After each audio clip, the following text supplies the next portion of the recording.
next heading of the chapter. The heading is compounds. Underline the first three lines, children.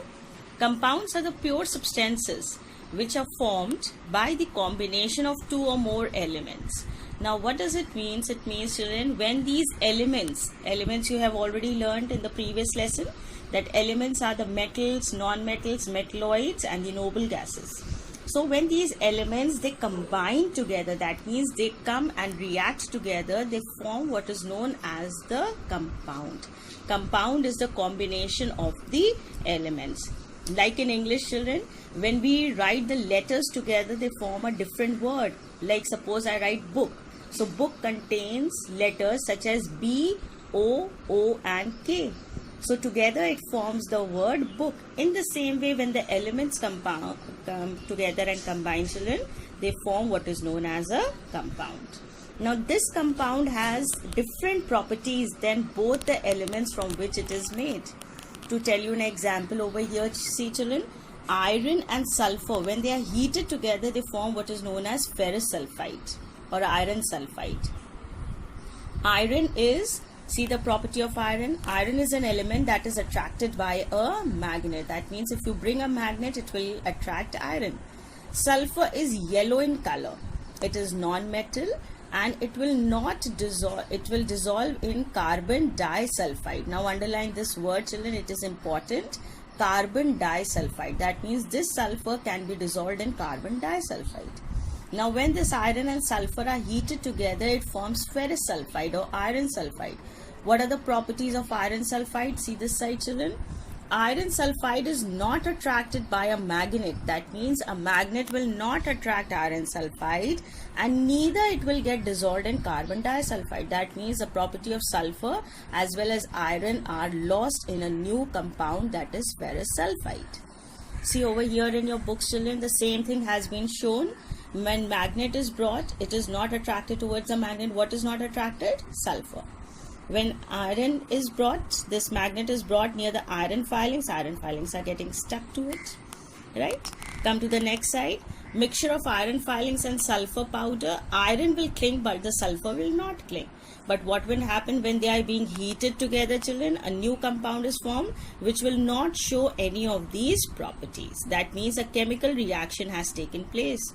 When iron and sulfur are heated strongly, a chemical reaction takes place and it leads to the formation of, underline this word, children, iron sulfide, FeS, which has entirely new properties. Now one more example I am telling you which is not given in your books, that is of water. Water is what we drink every day, children. You are drinking water every day and we are using water for many other activities, many other things. More example I am telling you which is not given in your books, that is of water. Water is what we drink every day, children. You are drinking water every day and we are using water for many other activities, many other things in our daily life. That water is in the liquid state and it is made up of two gases, that is hydrogen gas and oxygen gas. And hydrogen is a gas that will burn and oxygen is a gas that will support burning. But water is a compound that will extinguish the fire. Okay, so this is the property of a compound, entirely different from its elements. Come to the next page, children. Come to the next page, children. Underline these lines. This is the definition of a compound. You have to write this definition in your notebooks. It says, when two or more elements combine chemically in a fixed proportion by mass, having new properties which are entirely different from the individual properties of the substances formed, is known as a compound. This is the definition. You have to write it in your notebooks.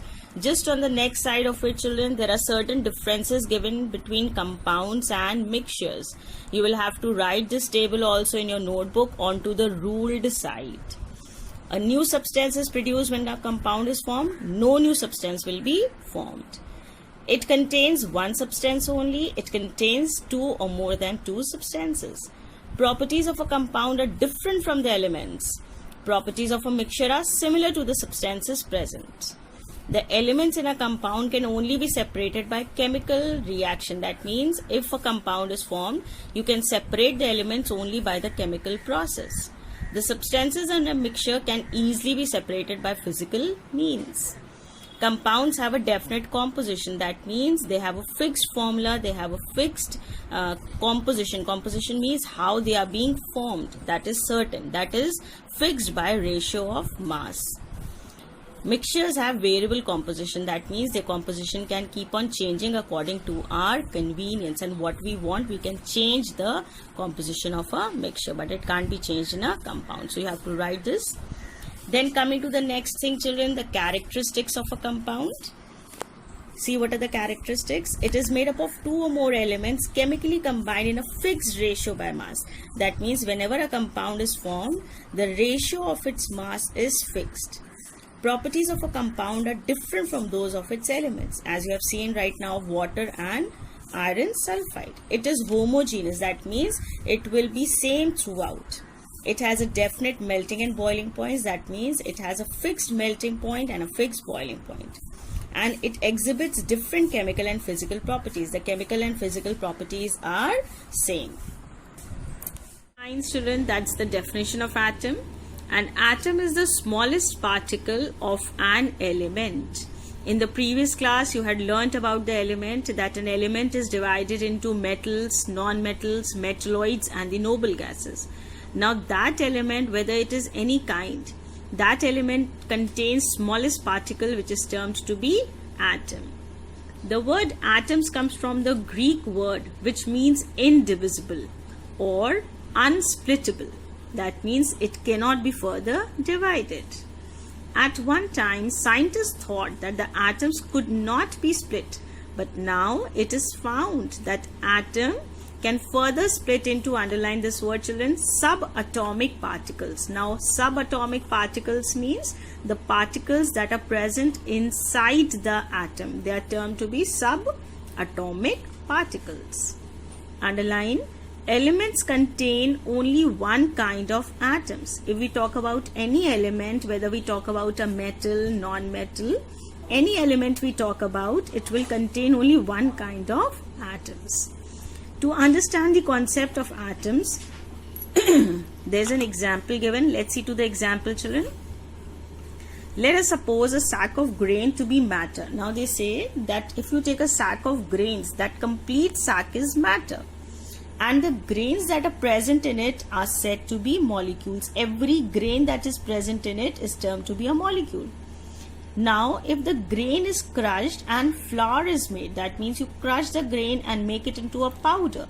Every small particle of the powder, that is the wheat flour, is the atom. Okay, so that means atom is the smallest particle of any element. If we take any element, it is made up of same kind of atoms. Suppose we talk about any element. Suppose I talk about gold.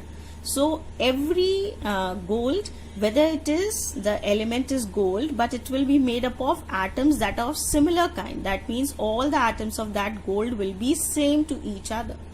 If we talk about the atoms of gold and compare it with the atoms of silver. So if we talk about gold and silver, children, the atoms of gold will be different from the atoms of silver.